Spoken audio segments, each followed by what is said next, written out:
Hey, David Diamante here in Cancun, just saying big shout out to House of Boxing. Thank you, David. Chakal de House Boxing, David Medalluta Jiménez, nuevo campeón mundial interino de la Asociación Mundial de Boxeo. Que Dios lo bendiga, gracias por el apoyo y siempre positivo. Hola amigos, ¿cómo están? José Benavides Sr., un saludo para House of Boxing, échenle ganas. House of Boxing, la Casa del Boxeo, les saluda Bernardo Zuna, ayer nos vemos en San Diego.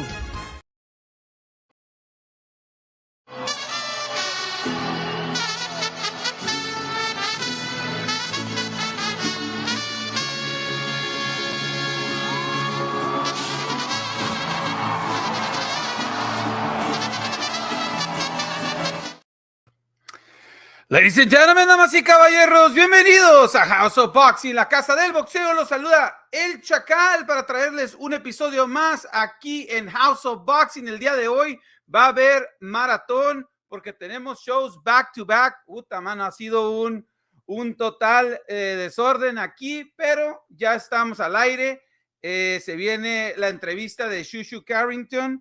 Después del show aquí con Michael Montero, muchos lo han de conocer. Michael Montero de Neutral Corner llega a House of Boxing y pues vamos a platicar con él. Él es un bloguero también, youtubero, que tiene su canal que se llama The Neutral Corner. Los invitamos a que se suscriban también a su canal. Muchos ya lo deben de conocer y también él escribe en la revista de Ring Magazine. Así es que vamos a estar hoy con buen material, con buena colaboración y lo traemos precisamente para colaborar en un programa donde vamos a platicar de lo que se viene este próximo fin de semana y lo que se viene en los siguientes fines de semana también. Así es que con eso dicho, pues vamos de una vez,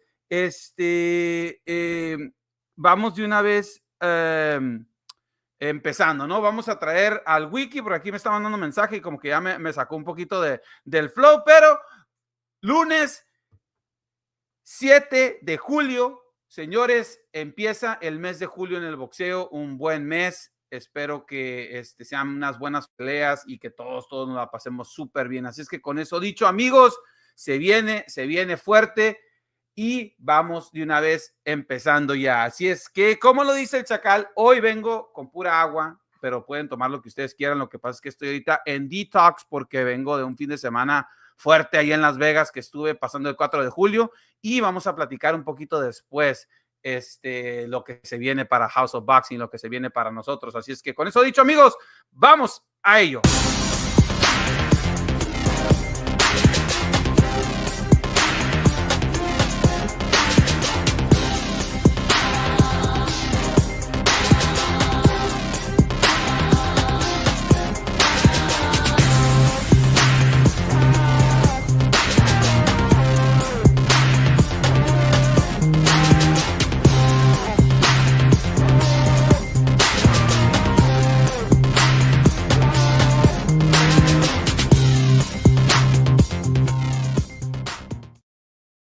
Chicos, estamos de regreso aquí en House of Boxing, la Casa del Boxeo, el Chakal, y pues vamos de una vez trayendo a nuestro co-host, el Wikichenko.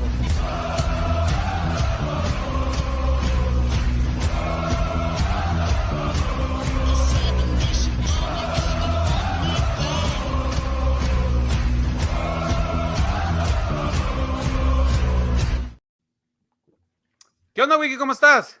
¿Qué dicen? Buenas tardes a todos y al camarón tiburón que anda en la India, según él. Ah, mira. Un saludo a todos. Igual si anda allá, ¿no, canijo?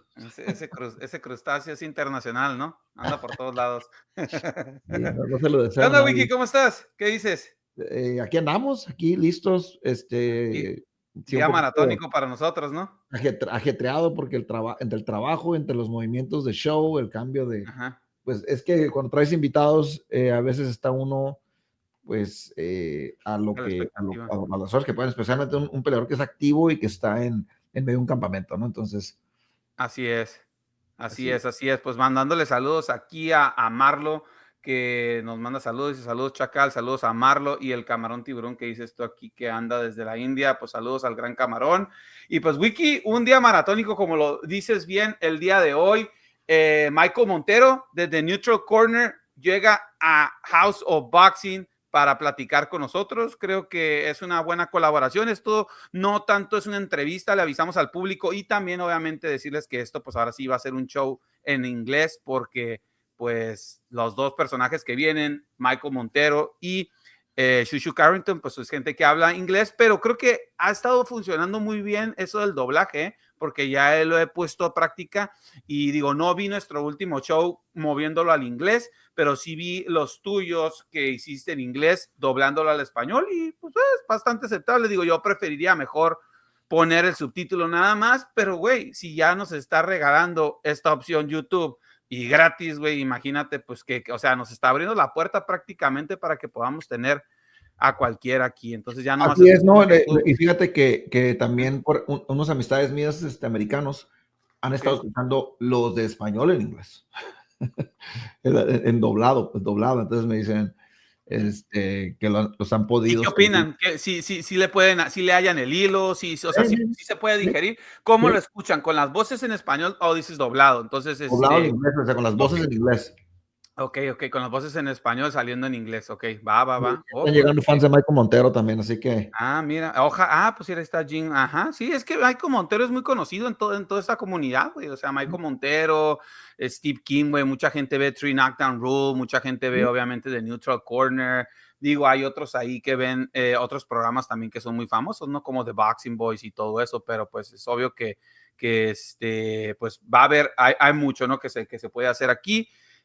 Sobre todo porque tenemos esa facilidad de poder tener entrevistas y colaboraciones con gente que habla inglés también, porque pues tú y yo somos bilingües, de hecho hasta trilingües, ¿no? Yo hablo italiano, pero pues de ahí no lo podemos usar tanto, pero pues tú ya cuando acabes de perfeccionar tu japonés, pues ya vamos a poder también cubrir ese lado de arte. Estoy estudiando italiano, aunque no lo creas, güey. ¿Estás estudiando italiano? Pues ahí está. Pues el problema es de que vamos a tener que abrir un canal de fútbol, güey, porque pues no hay mucho boxeador italiano que podamos entrevistar, güey, pero pues digo, de calcio podemos hablar, eso, falta calcio. Entenderle nomás, pero estamos estudiando, falta entenderle. No, bueno, fíjate que pues, empecé en enero y he estado, estuve 3 meses, ¿no? Y luego le paré y ahorita le voy a seguir porque... Sí, está fácil, ¿no? No es tan difícil. Yo te recomiendo que veas películas en italiano. Eso ayuda bastante con subtítulos y también música en italiano. Hay varias musiquillas que te gustan mucho. Italiana, güey. ¿Mande? La risa en vacaciones 8 es puro italiano ahí. Dóblala, güey. Estoy seguro que tiene doblaje en italiano. Sí, esa es una recomendación. Me interesaría saber, güey, cómo sería la voz del Tuntún, güey, en Lancheros Picudos, güey, en italiano, güey. Ándale, cabrón. O la del Juan Camaney, güey. Lo que quiero aprender es inglés británico, porque ahora que vamos para allá, Chakal, a la pelea de sí. A ver, cuéntale a la gente a dónde se va House of Boxing. Vamos a estar la semana que entra, señores, en Wembley Stadium. Desde allá vamos a transmitir para todos ustedes. Vamos el Chakal, su servidor y nuestras respectivas parejas. Son mujeres, no crean, no vayan a pensar cosas para que no se emocionen algunos aquí, pero luego ahorita vas a tener un tiburón tratando de bajar el WhatsApp y todo. No, vamos con nuestras esposas y vamos a la pelea de Usyk contra Dubois, una primera de House of Boxing por allá, así que estamos listos para eso, así que miren, ya, los boletos aquí están. Ahí están los boletos, ándale, que no te lo vayan a piratear. No, ese es el souvenir ticket, mira. Ándale. No soy tan güey. Sí. Ya está ahí, todo listo para la de Usyk contra Dubois. Estamos muy emocionados. Hoy acabo de comprar mis boletos. El Wikichenko, como él ya lo había dicho, él ya los había comprado desde hace pues como un mes o más y él ya había planeado su viaje. Yo voy a tener la oportunidad de acompañarlo también, aunque yo llego una semana antes. Esperemos, Wiki, que pueda llegar en una pieza porque me voy a aventar la suicida y voy a tratar de correr con los toros en Pamplona. Así es que si no llego, güey, ahí quedó la leyenda del Chakal en Pamplona, güey. Seguro mi esposa va a tomar video de mis últimos momentos si es que no logro burlar al toro, güey. Pero si no, ahí voy a andar, güey. Y pues muy emocionados, ¿no? Porque yo creo que para nosotros dos siempre habíamos pensado en ir a una pelea de boxeo. De hecho, cuando yo estuve viviendo en Italia, casi íbamos a la de Calzaghe contra Jeff Lacey, pero te acuerdas que pues no pudiste llegar tú y yo ya pues me decidí ir mejor al mundial que pues ya ir a la pelea solo, entonces ya no me tocó ir, que hubiese sido, me imagino, una gran noche haber estado allá también. Pero creo yo que, fíjate, el boxeo ha ido incrementando su relevancia, o mejor dicho, su gusto en Inglaterra más de aquel tiempo. O sea, yo creo que posiblemente hubiese estado bien Joe Calzaghe, pero dudo que tuviera el impacto que tienen ahorita las peleas. Si acaso, el único que hubiéramos dicho, Ricky Hatton. Y que curiosamente, güey, Ricky Hatton anuncia su regreso al boxeo otra vez, ¿no? Qué lástima, pero pues digo, así pasa cuando Esas son las cosas, pero sí, definitivamente, mira, para muchos Frank Bruno ha sido la estrella máxima en el mundo británico. De hecho, tuve una plática con un inglés una vez que me decía, no, es que sí, o sea, Joshua bien y todo, pero nadie como Frank Bruno, ¿no? Entonces, siempre ha sido un deporte fuerte. ¿Te tocó ver algunas carteleras de Frank Bruno en Inglaterra? No me acuerdo, estaba muy chico yo y no las pasaban. Okay. No las pasaban. Me tocó nomás verlo cuando Tyson lo destruyó 2 veces.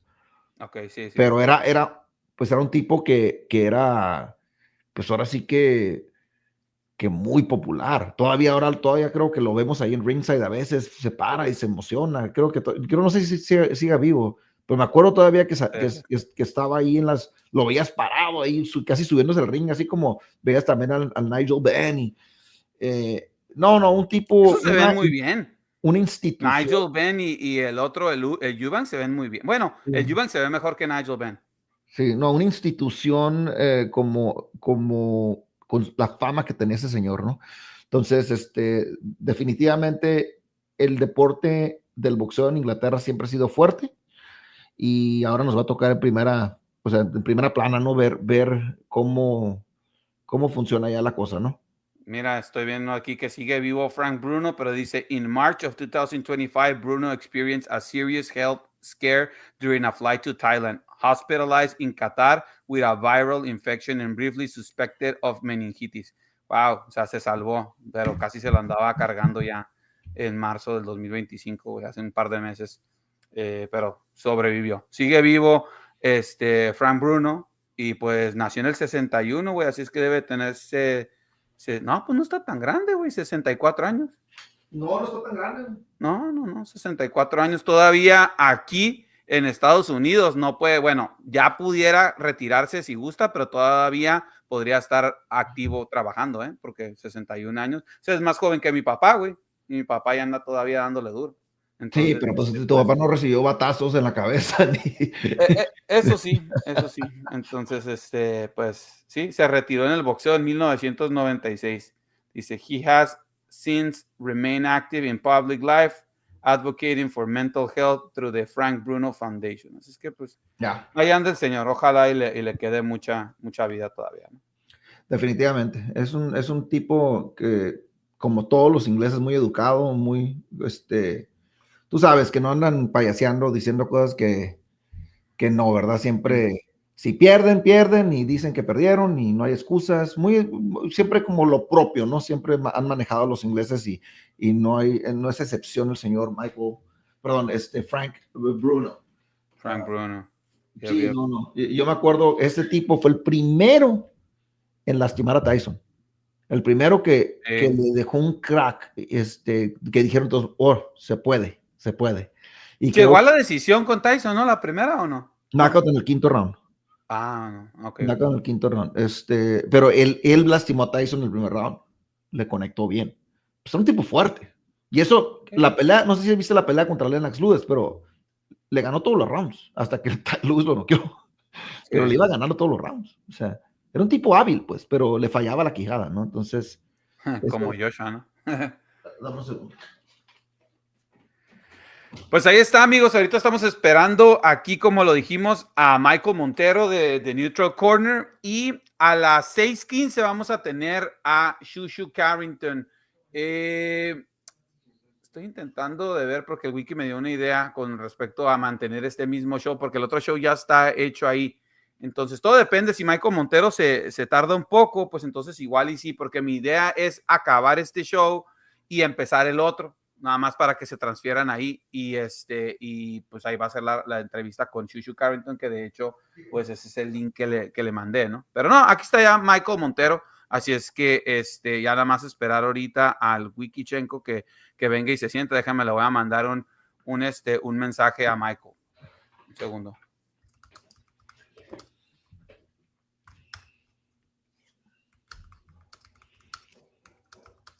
Listo, aquí estamos. Ok, pues ahí estamos. Ahí veo a Michael Montero atrás en el backstage, Wiki. Entonces, pues como le decía a la gente, el muchacho aquí, mira, muy puntual, y eso es muy bueno porque hoy sí estamos con los minutos, pues ahora sí que muy cortos. Entonces, con eso dicho, amigos, pues ya vamos a cambiar el switch y vamos a empezar ahora sí ya el programa en inglés para que no se nos asuste Michael Montero y piense que vino al show equivocado. Michael, don't worry, you are in the right show. It's just that most of our audience is in Spanish, but we're getting ready to start. So we're going to flip the switch to the English language. Guys, you guys know that eventually you guys will be able to see it with subtitles and even change the language. Okay, so ladies and gentlemen, damas y caballeros, welcome back, familia, to another episode of House of Boxing, La Casa del Boxeo. Today's guest is not just a voice in boxing, he's a force, a former serviceman, a sharp analyst, and the creator of MOB Boxing and The Neutral Corner. He writes for the Ring Magazine, he speaks his truth, and above all, he lives and breathes boxing. From Atlanta, Georgia, please welcome to our brother, Michael Montero. Hey, Mike, what's up? How are you? Good. How you guys doing? Thank you for having me on. Hey, thank you, Michael. Thank you for coming in, and welcome to the House of Boxing, La Casa del Boxeo. So, again, very glad that you were able to join us. Big honor having us with us, my friend. So, thank you. Thank you. Yeah, the honor is all mine. I just put my daughters to bed with I have two little girls. I have a 2-year-old and a 1-year-old, and I helped my wife put them to bed, and I just realized they broke my microphone. So hopefully you can hear me, but no, my microphone is hanging here. Okay, because they broke my microphone. How old do you say they are? Okay, 2 years old and 1 year old. Okay, I stood with the one that was 2 years old. I didn't know you have another one, but congratulations. So now 2 years old and she's already breaking microphones? Oh my God. So you're gonna have a tough life, man. They love to play in my studio, and they're always messing with my stuff. So yeah, they broke my microphone. You could see it like hanging in there. And watch out with the background, eh? Watch out with the magazines on the back, because I think those are gonna be gone pretty soon. So take a picture of it and use a green screen, because I don't think you're gonna see them for that often. Yeah. There you go. Yeah, I have a 3-year-old, and sometimes she'll just walk and I'm in meetings and stuff, and she's just running around and just yeah, all the it's time, crazy. dude. I got to put a lock on the door. I don't have a lock on the door, so they just walk right in. So I got to. That would be a good one. That would be a good one. So, well, thank you so much, Michael, for being here. We really appreciate it, and we appreciate your time. We know what it's been to have kids of 1 year and 2 years old, and especially what we were telling our audience is that you're over there in Atlanta, so you are 3 hours ahead of us, and it's already 8:30. So we want to be very appreciative from your time. So let's start from the top. A lot of people already know your work, but they don't know your story. You served in the U.S. Armed Forces, right? You are an Italian descent and married, father of 2 beautiful girls, and somehow all the roads led you to boxing. Tell us, brother, how did all begin for you? Well, I grew up in a boxing family. My parents loved boxing. My grandparents, like everybody, loved it, and so I grew up watching fights and just going to the gym and working out. And then you mentioned my service in the Marines. I was in the Marine Corps, and that's where I really learned how to box in an organized way, because they had real training, and that was part of our hand-to-hand combat training. So that's where I really learned the fundamentals. I had fought as a kid in the street and all that kind of stuff, where I grew up, but that's where I really started to train. And I've trained for really since I was young. It's been over 20 years that I've been training, but I've never competed until recently. But before that, I should back it up. Yeah. So I'll talk about that. But I when I was like in my 20s, I started going on websites and like the chat rooms, the boxing chat rooms, and just chatting about boxing and sometimes blogging about it on my social media. And I kind of just built up a profile that way. And then in 2009, I moved to Los Angeles. I should mention I grew up in Detroit, and I moved to Los Angeles for work. And I lived out there for 10 years. And when I lived in LA, I started hanging out at the gyms, working out, training, sparring, and you just meet people. And I started kind of getting into the boxing media that way and just kind of working my way up. And then I became a contributor to Boxing Monthly magazine, which was a British magazine. And I was their American correspondent. Really? And then during COVID, unfortunately, they went away. But I was also contributing to the Ring magazine. And Ring went away for a couple of years, but then Turkey Al Sheikh just bought it. So now we're back. And then as far as me fighting, like I said, for like 20 years. But when I was, how old? When I was 40, I'm 46 now. But when I was 40, my little brother died, and he was my best friend in the world. And we trained together and boxed together for so many years. But I never competed. But when he died, it made me decide I wanted to do a fight to honor his memory and just do something positive for my family. It was such a difficult time for my family that I got in the ring and I competed. Obviously, that was an amateur fight, but the WBC got involved. The WBC Cares, they have this WBC Cares program, and they got involved, and we raised over $100,000 for charity, a local charity here in Atlanta where I live now, which helps people with addiction problems, substance abuse problems, mental illness. These were the things that my brother struggled with. So we did that in his honor. But, after that one fight, that wasn't enough. So I kept doing it. And then I got to a point where I'd done multiple amateur fights. I wanted to do a pro fight. So I did a professional fight right after my youngest daughter was born, and my wife was actually pregnant with our youngest, and she was like 8 months pregnant and went to the fight. Wow. So I have pictures of her. She's like this big, with my little daughter. And I've thought about getting back in the ring. In fact, I was ready to go and do a fight in June. We had it all signed and scheduled, but the opponent pulled out like a week before the fight. So I'm still thinking maybe 50-50. I might do one more fight so that both my daughters can see me fight. And then that would be it because I'm getting old. but yeah, I've been a degenerate boxing fan. Jake Paul as well? Oh, yeah. I get that a lot. It's funny. Well, so Jake Paul trains with Crunk, right? He trains with the Crunk crew, which is out of Detroit. Now, I know the Crunk team very well. And the Crunk business manager, we're friends that go back a while. We're Detroit guys, and we talk all the time. And they've told me, they're like, if you want to go down to Puerto Rico and train with Jake and spar with him, you could do that. But my wife is like, you are not going to Puerto Rico and leaving me with these two babies. You stay right here in Atlanta. So far, we haven't done that. I mean, that would be pretty cool. I mean, yeah. And I was going to ask you, like, growing up in Detroit, I'm sure you were like a huge fan of Tommy Hearns and Michael Moore and all those guys back in the. I remember that because I'm a year older than you, so we kind of grew up watching the same stuff, I guess. And when I started watching boxing, those were the first people that I remember, like the first boxers, right? Michael Moore was just like, when he was in light heavyweight, he was like 27-0 with 27 KOs. I was like, wow, that's incredible, right? So yeah, so pretty cool, man. Like I guess now you have your podcast, your show, the Ring magazine, and I remember the first time I saw you was back when with Steve Kim and UCN Live. I think that you were doing some shows there, right? So that was my first break, I would say, into like the mainstream American fight press. Yeah. And me and Steve became friends, good friends, and we're still very good friends to this day.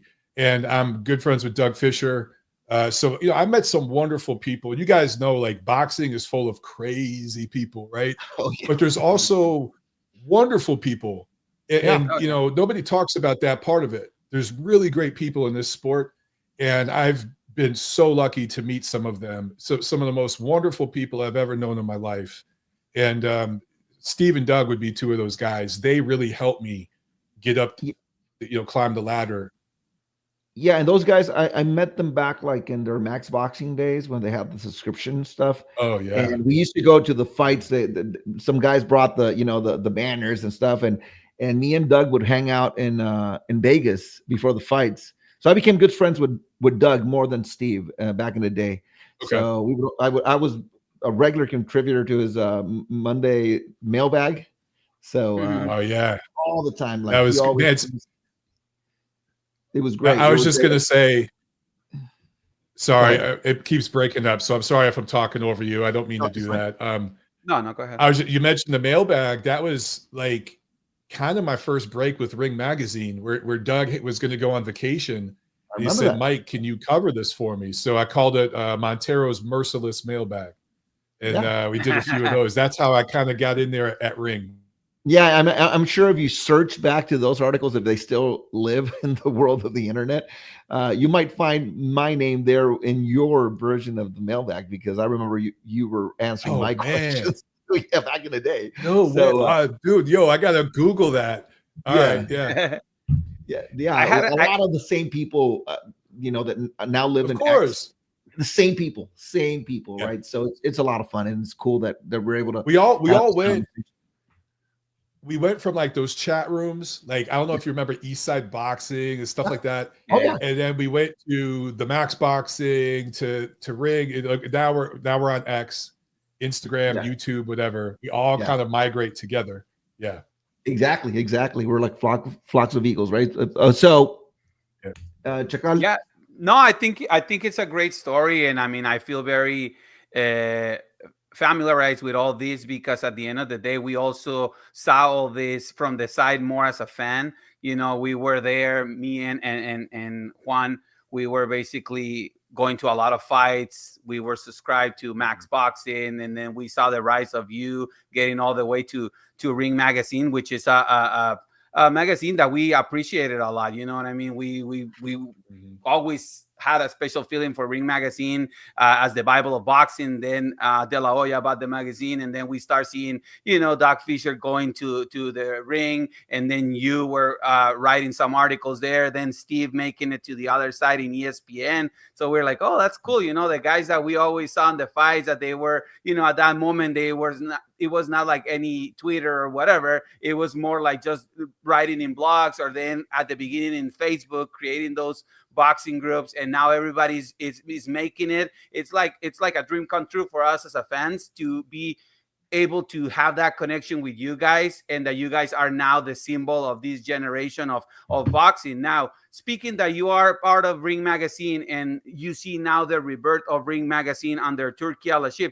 what do you think about it? I mean, like, you were almost in the last days of Ring Magazine, and I was very sad when the magazine stopped publishing, because I was buying pretty much all of them, and then suddenly they just stopped, and then it was just the website, and now they're back.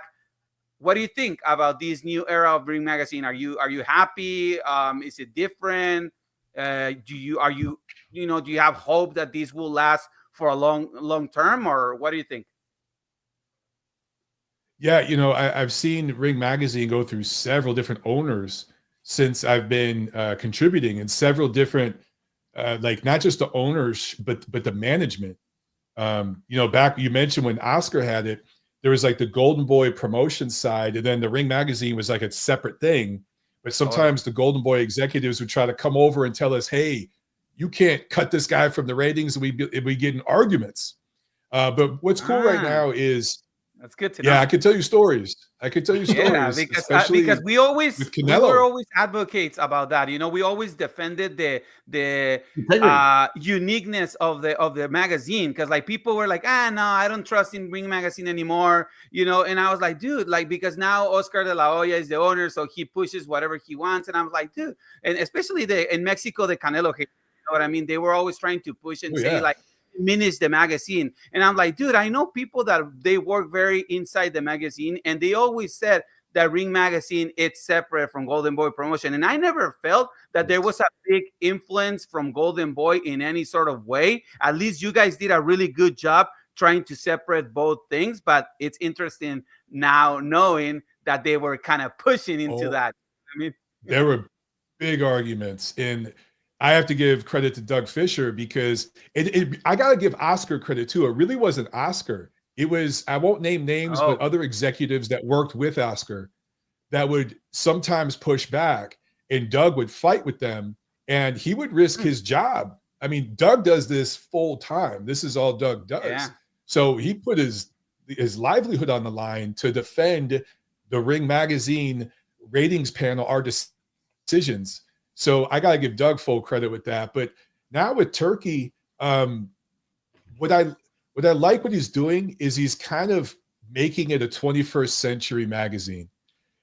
Before, I would say Ring Magazine started to feel a little dated because you look at the way media works right now. Guys, it's all digital, right? We're talking on an app right now. The three of us, we're thousands of miles apart, but we're talking on an app.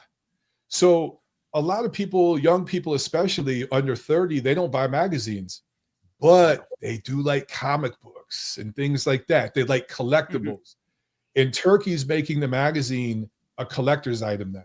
Every single issue now, if you look at it, is like a book. It's almost like a comic book. There's articles and ratings and all that stuff, but the way it's built, it's beautiful. There's a lot of beautiful artwork, and it just makes, there you go. That's a work of art, bro. That's a work of art. I love it. I gotta have to say, like, and I was gonna ask you that now that you're talking about the comic thing. What do you think about that? Do you like that part? Do you like so many comic covers? Because I was feeling a little bit desperate, you know. I wanted these type of covers back, you know what I mean? Like pictures, like something. I was like one or two. I was like, it's cool. And then I saw the Canelo one that looked like a Minecraft character. Like my son plays Minecraft, and he's like, "What is that?" And I was that like, one, I was like, I that's can't my take least Canelo favorite. to sign it for me. I'm like, it's too much. I'm with you on that one. That's my least favorite one so far. Yeah. But look, we're old. We grew up with this. With these, exactly. Right? But the average 22-year-old kid, he doesn't want that. He wants what Turkey's doing. Yeah. So I think, and sports fans, not just boxing fans, but sports fans, they love collectibles, just like athletes love trophies. I still have every belt, every trophy I ever won, all of it. You want the physical that's stuff, what right? athletes, of course, because you like this backdrop. Sometimes I'll just stand and look at it and be like, damn, you know, because it's beautiful. So I think now I turned all my magazines into my own little collector's item, right?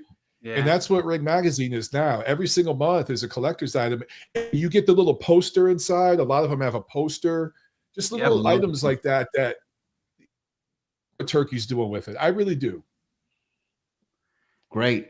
Well, so let's talk a little bit about what's happening right now in boxing, because I know we have a limited time with you, and we want to take advantage of that. So we have some good fights coming up in the next couple of weeks.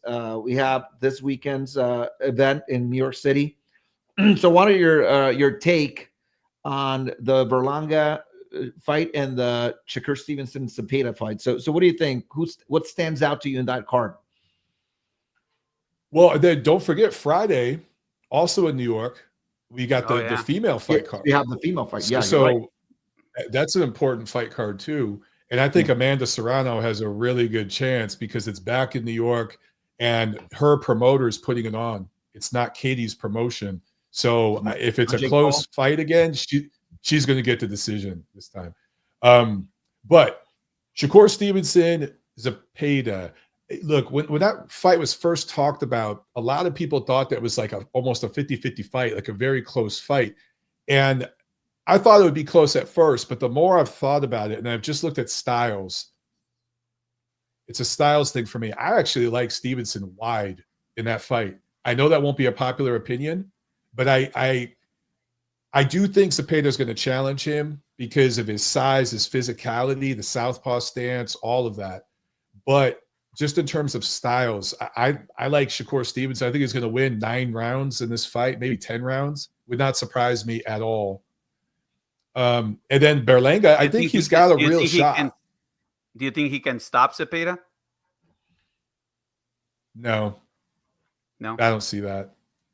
He's just not that kind of fighter. I would be very surprised and impressed if he were to stop Zepeda.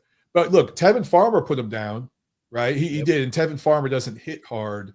But if Shakur Stevenson wants to make a statement and really, really put himself in the minds of boxing fans, he needs to stop Zepeda. But I just don't see that because I don't think he's that kind of fighter. But I do think he will win wide on the cards. I think it's more of a mentality thing because I do think he has the tools to do it. I just think he doesn't want to do that because he likes the way he fights. I mean, I've seen him live in front of his people in New York, and he's still, stinking the joint. He doesn't care, right? So it's more of an attitude thing, right? In my opinion, he wants to stay on the back foot. He wants to stay on the back foot. Yeah, definitely. I mean, I think everything he's gonna have to do in the first couple of rounds, if he feels Zepeda's punch, which I think it's a little bit overrated because he throws so many punches that people thought that he hit it harder than what he did. And we cited on the Tevin Farmer fight that, it was one of those fights that you should have never take, you know what I mean? And then he went back being stubborn and doing it all over again. And the result was all the same, but even worse, you know what I mean? So his stock went down dramatically. And then we see what Floyd Scofield did to Farmer, and he destroyed it in 1 round, which I predicted that he was going to knock him out, but I never thought that it was going to happen in 1 round. I thought it could be in like maybe 9 rounds because of what I saw of Farmer in the second fight with Zepeda. And, the only thing with Zepeda is that he throws so many punches, but the other guy, Floyd Scofield, he's more precise and he knows when to throw the punch. And that could be more damaging. And that's what I feel that Shakur does well. And, he picks his punches very well. And then somehow Zepeda, sometimes he ran out of gas. And maybe those body punches, it might take him down. But, I mean, it will be a little bit surprised. But definitely that will be something, that it will be great for boxing. Like actually take that scarlet letter that you're just a boring fighter and that you're not going to do anything good. Because the guy is very talented. And I mean, this is coming from both guys that are Mexicans. Me and Wiki, we're both Mexicans. And we will love to have Zepeda do the opposite. But it's just like, if the fights with Farmer never happened, I would say he had a chance. But like after seeing him against Farmer, nah. It's tough, right? I mean, styles make fights, and maybe he learned something from those fights. I will say this, Zepeda, I think, wore Farmer down for Schofield. Yeah. I don't think Schofield stops him like that if Farmer doesn't have those 2 fights with Zepeda. He took a lot of punishment. But you talked about the volume punching. Zepeda, he throws so many punches. That's going to work right into Shakur Stevenson's favor because he wants to counter punch.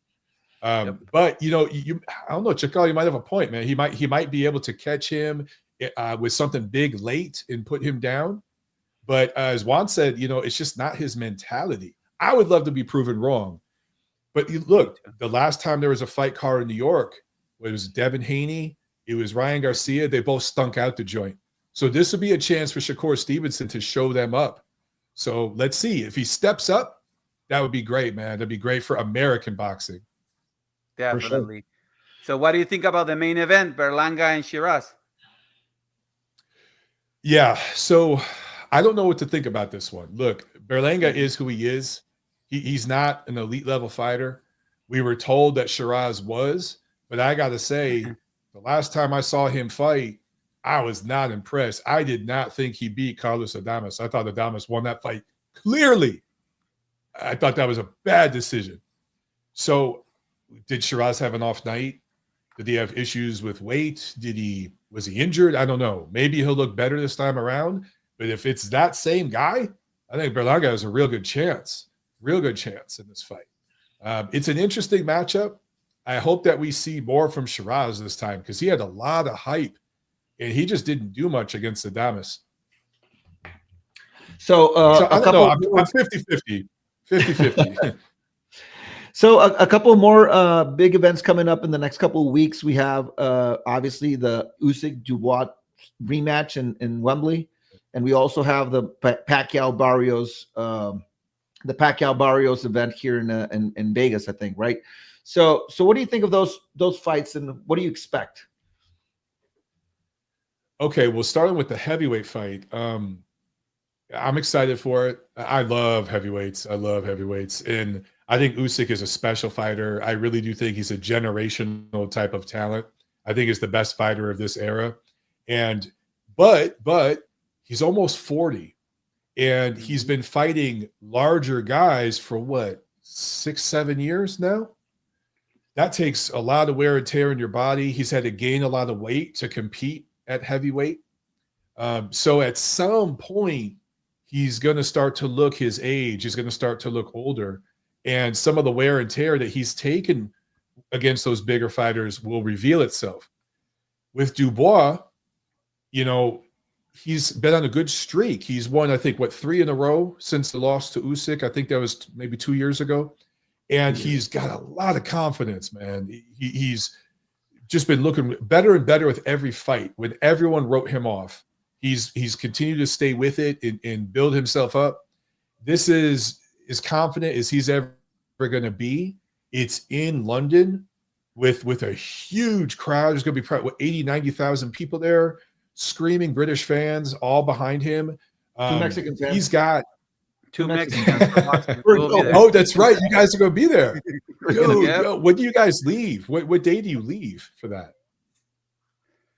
Well, I'm going to leave on next Thursday, so I'm pretty much I'm just going for that, just for the weekend. Okay. Yeah, I was in London last year, so I told Wiki that I hope I will make it, because I'm flying this Friday, but I'm going to Spain first, and I'm gonna run in the Pamplona bull, where they throw the bulls. Yeah. You're gonna run with the bulls. So hopefully that was something that I wanted to do 20 years ago when I was living in Italy. I was studying abroad, but I couldn't make it. I had to come back home. And now I'm going back with my wife, and she's going to record. So if I don't make it to the fight, at least you guys will see the last video clip of Chakal running over by bulls. And if I make it, I'll be there. I'll be there on Friday, the 18th. So yeah, I'm very excited about it.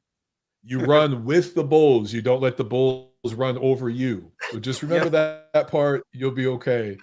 Man. So I'm jealous. It's been a dream of mine going to Wembley to fight, and the other one is Tokyo. So next is Inoue. But so I told my wife, let's just do the weekend and let's figure it out, right? Because we're leaving my daughter here, and I'm not there yet to leave her that long. So that's what we're doing. But yeah, so that should be an exciting weekend, right? Yeah, I think get that very atmosphere. good points. Yeah, definitely. And the good thing about Usyk, and why I think what you're saying is very true, that he's a generational fighter, it's because he always finds a way to win. You know what I mean? And his head, how they say that sports, it's 80% mentally and 20%, or everybody likes to put their own percentages, but they always try to put that emotions are very important too, which I think they are. And he's a master of it, because I've seen it in many different scenarios where you feel like he's ready to go. I saw him with Joshua. I saw him hurt by Fury. I saw him struggling with Brady's. So, I mean, in different scenarios, and the guy always finds a way to win. You know what I mean? We always thought that the great one that was coming from Ukraine at that moment was Lomachenko. And Lomachenko, everybody was looking at Lomachenko, and we didn't look too close into Usyk until later. And now, after what I saw on that first fight against Fury, when he almost knocked him out on that round, but he was hurt 2 rounds prior with an uppercut, you know what I mean? And he figured it out to come back and almost knocked out the big guy. It's just like he has something inside of him that I always feel that he knows how to win, and he knows when his body is not going to be there anymore to do it. So he's just going to stop. So that's the part where, in heavyweight, that is the other side, that you can always get caught with one punch, and no matter who you are, you can go. So that's the part where I feel like, okay, Dubois, like you mentioned, it's in the best moment where he could have everything on his favor to pull the upset, but it's just Usyk is so damn good, you know. So like I feel like at this point he can still have that, and then he probably, that's why he's saying like he has 2 more fights or 3, and then he's gonna hang out the gloves because nobody knows his body more than him. I hope you're right that he walks away at the right time. You know, you're right though. Usyk was overlooked here in the West. Everyone talked about Lomachenko. And then Golovkin was really popular at the time, you know, Kovalev. So those are kind of the fighters from that part of the world that were popular. But I was very, very fortunate. You know, I was in LA and I knew Usyk's manager, and he kind of invited us to meet Usyk. I'm talking probably 2015, 2016. There was a handful of us. You know, Steve was there, Doug was there, and he couldn't speak English yet. But you could see the sense of humor and that quirky personality he has. You could see it already. And you could just feel it. Some guys, you meet them and you feel an aura about them. You could tell. We met him outside of Staples Center when we went to the Spence Porter fight. He was walking there and we were walking to the fight. So we had pictures with him. And yeah, you're right. He didn't know any English at that moment. And I think he didn't have yet the famous phrase of like, I'm Barry Field. So like, I don't remember because we never said it to him. But like now you can tell like how much he grew into the English language and everything. And he's a very funny guy, you know what I mean? And very, very smart guy. Very so that's funny. what I feel like. Very smart. Exactly. And he's very confident. He is just one of those guys that you cannot break him mentally.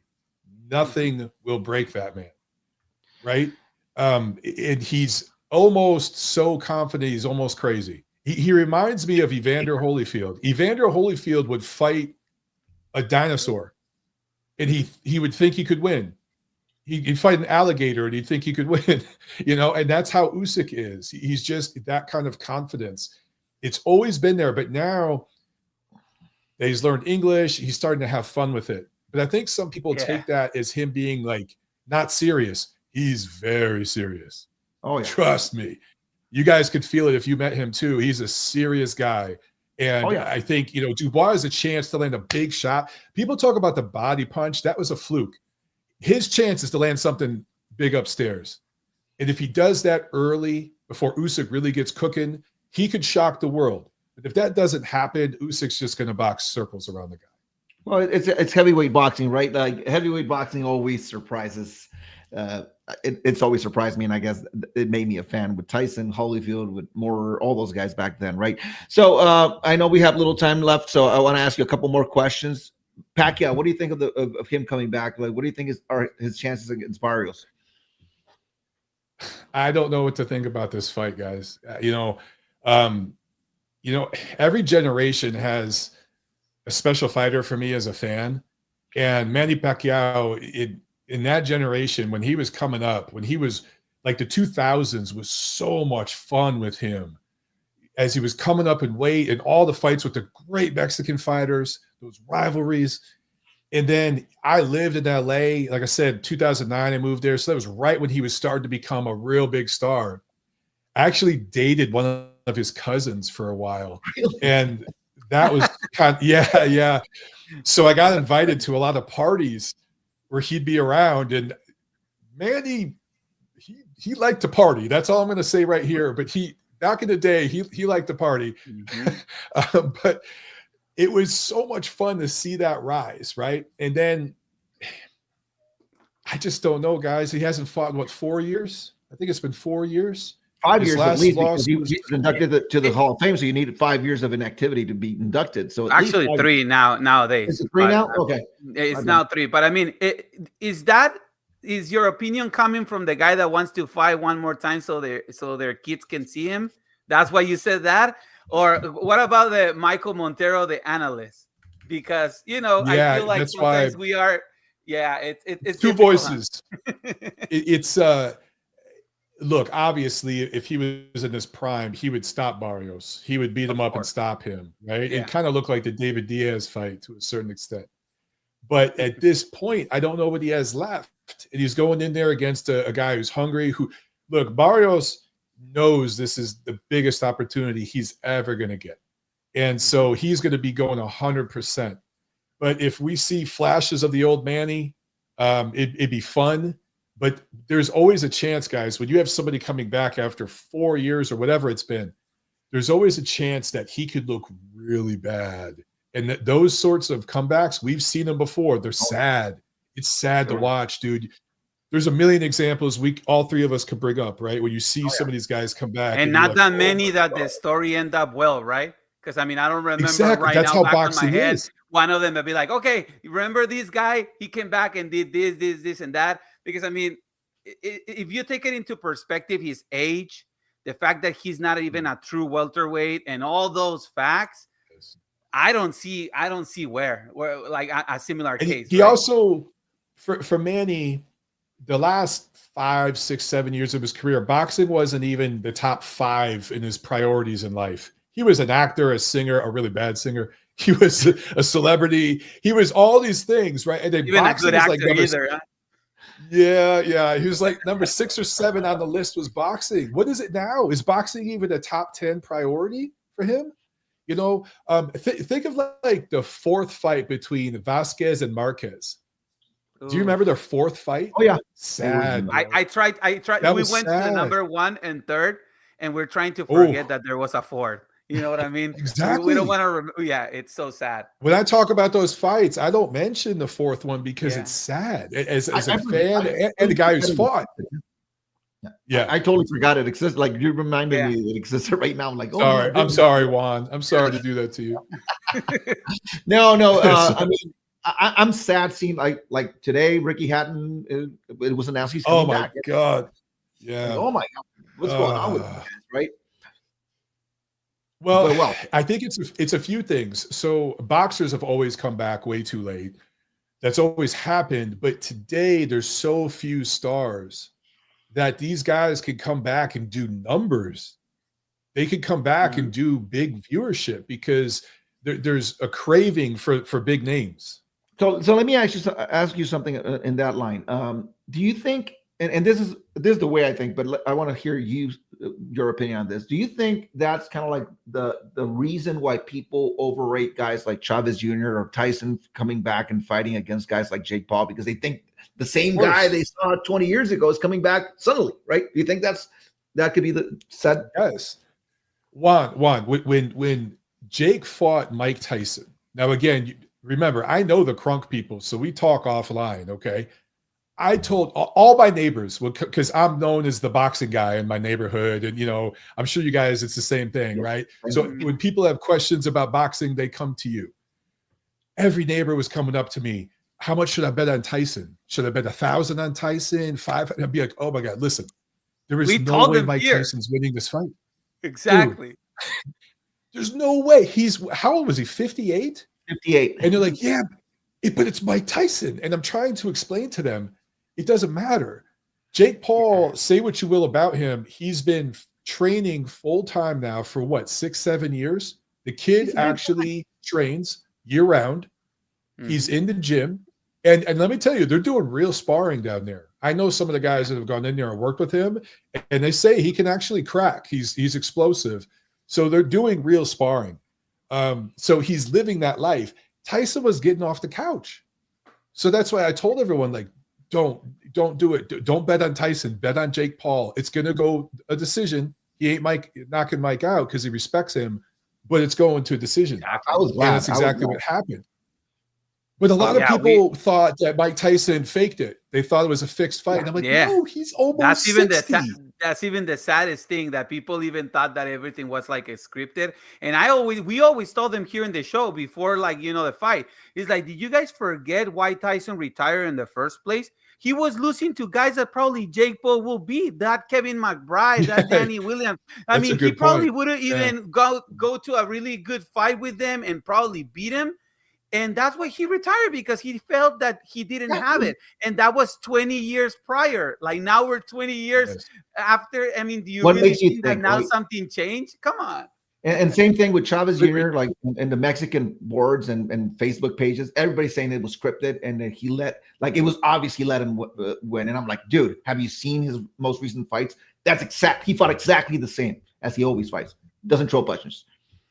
And you can tell the people who say stuff like that, they probably have never fought before. They've probably never been in the gym and trained and sparred and understand how age plays a factor, but also activity, bro. Activity is a big thing. Also hunger.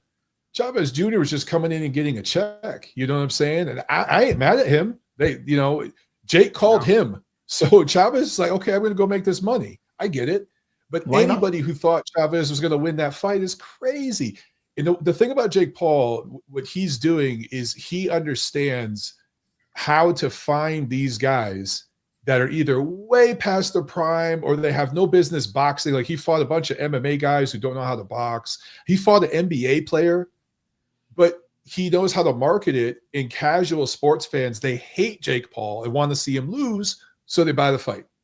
That's what it is. Oh, Michael, don't say too much about that, because I don't want later on to be Jake Paul versus Michael Montero, and then you're shooting yourself in the foot. Okay? Hey man, if they want to give me $1 million, I'd gladly do it. But other than that, you'll go to Puerto Rico, right? So Michael, just like to end it here, just one more question. Canelo Crawford, one sentence, because we want you back to preview that fight if you like hanging out with us. But absolutely, just one sentence. What do you think? Who got the edge right now, Michael? Say it. Crawford. I like Crawford point. All right. Okay. And I can tell you why, but I'm gonna make a lot of people mad in the chat. No, but fine, man. No. That's what we love, because a lot of people think it's scripted as well. A lot of people think that Canelo is just picking and choosing another guy, and like the weight and all that stuff. So yeah, sure. Go ahead. Canelo obviously should win the fight, and it's going to be very interesting to see if it's a really close fight. Like if it feels like a draw, who gets the decision in Vegas? Because usually Canelo gets it, but now he's going up against the top American name of this generation. Could we see Canelo get robbed? I don't know. Who holds hands with Turkey? Anything's possible. Yeah. He does have a contract with Turkey. But I'm talking about Crawford holding hands with Turkey, right? So you look like his best friend. So they're holding hands. Turkey has a contract with Canelo. I don't know where to go with all that, but I will say this: I have followed Canelo's career for over a decade. I've traveled all around the country. I've covered his fights in California, New York, Texas, Florida, all over, Vegas, of course, and I see something in him. He's lost a step. It's just natural. It's what happens. He's not the same guy of those two Golovkin fights. He's just not. He's not even the same guy that knocked out Caleb Plant. He's not that guy anymore. And I'd love to see him turn back the clock, kind of like with Pacquiao, right? It'd show us the old Canelo, the prime Canelo. That would be amazing to see that. But if I had to put money on it, I would bet Crawford right now by points, because he's taken less wear and tear, and Canelo just hasn't. Guys, a prime Canelo, does Jaime Munguia make the distance? Does Edgar Berlanga make the distance? John Ryder, Skull, do these guys make it the distance against the prime Canelo? I don't think so. So that's what I see. All right, man. They're very fair points, and I think definitely we want to get you back here for a big analysis, because that's really good. Actually, it's gonna make it even more fun, because I'm kind of like in between. Wiki, it's very convinced that Crawford doesn't have a chance, and he has his points, and I'm kind of like in between. I feel that Canelo will win, because at the end of the day, overall, it's better than Crawford in the terms of the weight class that he fights and everything. And I think that will create an advantage on him. That's why he's picking Crawford as well.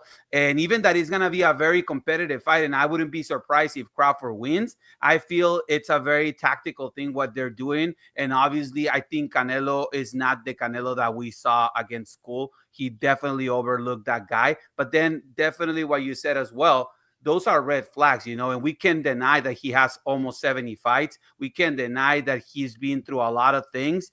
And yeah, I mean, you never know. Crawford might be fooling us like he fooled me against Spence. I always thought that Spence was going to win that fight. I never cared about the accident. I said, like, nah, it will be good. I mean, I got impressed with what he did against Ugas. And I was celebrating at that moment my 40th birthday here. Wiki was at my house. And suddenly, a big blowout from one side fight. So, I mean, I don't know what to expect from Crawford. He's definitely a generational fighter as well. So you never know. That's why kind of like in between. And it's always good to have somebody like you that knows a lot about boxing, giving his 2 cents here. And look at you. It's a different thing. So that will make it a great analysis for so Michael, where can our people find you so they can watch your show, listen to your show? You care telling us so they can follow you?